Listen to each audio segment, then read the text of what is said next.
ஓம் சாந்தி 29/5/2026. இன்றைய வானியில் ஸ்லோகனை பற்றிய சிந்தனை. நீங்கள் பரிஸ்தா ஆகிவிடுகிறீர்கள் என்றால் பிரச்சனையான சூழ்நிலைகளில் பாபா தானே குடைநிழலாக ஆகிவிடுவார். இங்கு பரிஸ்தா ஆகுவது என்பது இரண்டு விதமாக இதை நாம் புரிந்து கொள்ள வேண்டும்.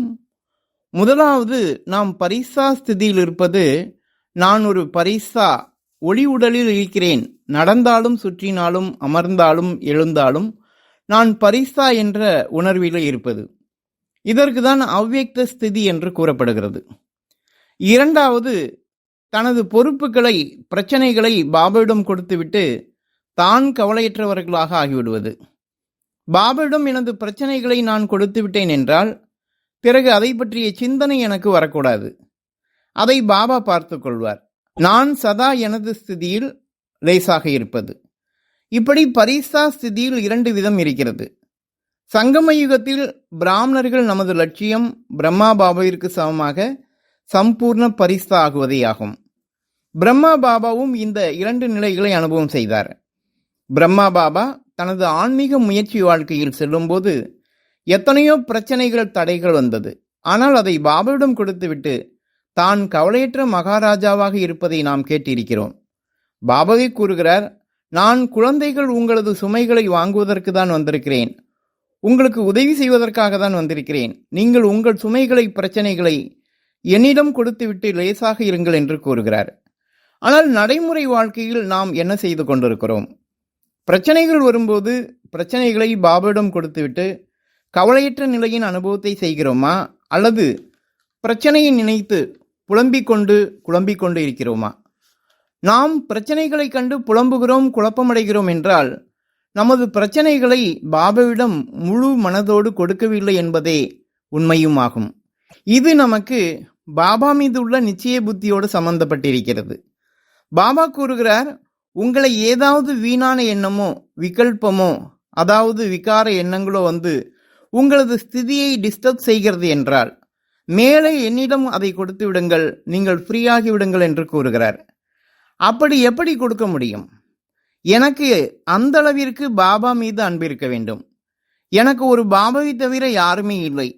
அந்த அளவிற்கு ஈடுபாடு பாபாவிடம் எனக்கு இருக்கும்போதுதான் நான் பாபாவிடம் கூறுகிறேன், பாபா எனக்கு இது போன்ற எண்ணங்கள் வருகிறது, இதை நீங்கள் பார்த்து கொள்ளுங்கள் என்று மனதார கொடுத்து விடுகிறோம் என்றால் அந்த சிந்தனையிலிருந்து நாம் உடனே விடுபட்டு விடலாம்.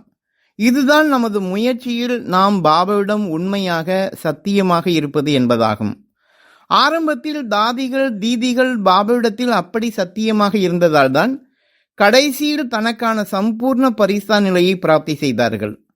வாழும் காலத்திலும் நடமாடும் பரிஸ்தாக்களாக நமக்கு முன்னால் தரிசனம் கொடுத்தார்கள். முயற்சி வாழ்க்கையில் நாம் ஒவ்வொரு அடியிலும் பாபாவிடத்தில் உண்மையாக இருக்க வேண்டும். அப்போதுதான் நாம் நடைமுறை வாழ்க்கையில் பரிஸ்தா ஸ்திதி மூலமாக, அதாவது லேசான நிலை மூலமாக, அவ்வியக்த ஸ்திதி மூலமாக நடமாடும் பரிஸ்தாவாக நாமும் நமக்கான சம்பூர்ண பரிஸ்தா நிலையை பிராப்தி செய்ய முடியும். பாபா வந்திருப்பதே நம்மை சரி செய்வதற்கு, நமக்கு உதவி செய்வதற்கு தான் வந்திருக்கிறார். அதனால் ஒவ்வொரு அடியிலும் நாம் பாபாவிடம் உண்மையாக சத்தியமாக இருக்கும்போது நாம் சகஜமாகவே அவ்வியக்த பரிஸ்தா ஸ்திதியின் அனுபவத்தை செய்ய முடியும். நாம் அனைவருமே அவ்வியக்த பாப்தாதாவின் பாலனை அடைந்தவர்கள். அவ்வியக்த பாப்தாதா இருவரும் சாகாரத்தில் தாதியின் உடலில் வந்து நமக்கு சாகார பாலனை கொடுத்திருக்கிறார்கள்.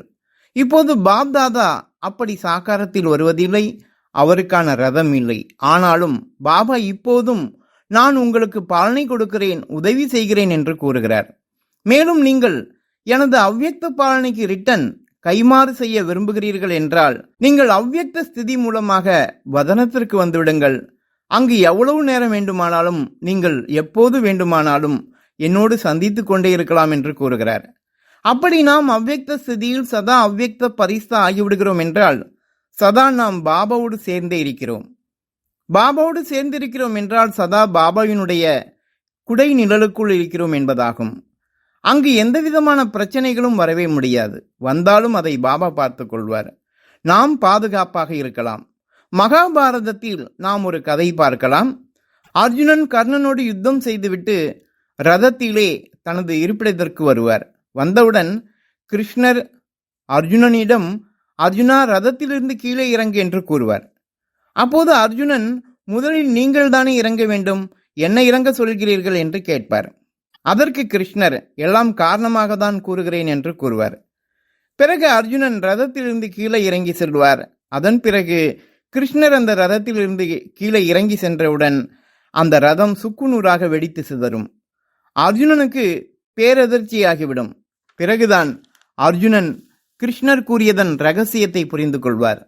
அர்ஜுனனோடு கிருஷ்ணர் இருந்ததால் தான் கர்ணனின் அந்த தாக்கத்திலிருந்து அர்ஜுனன் பாதுகாப்பாக இருக்க முடிந்தது.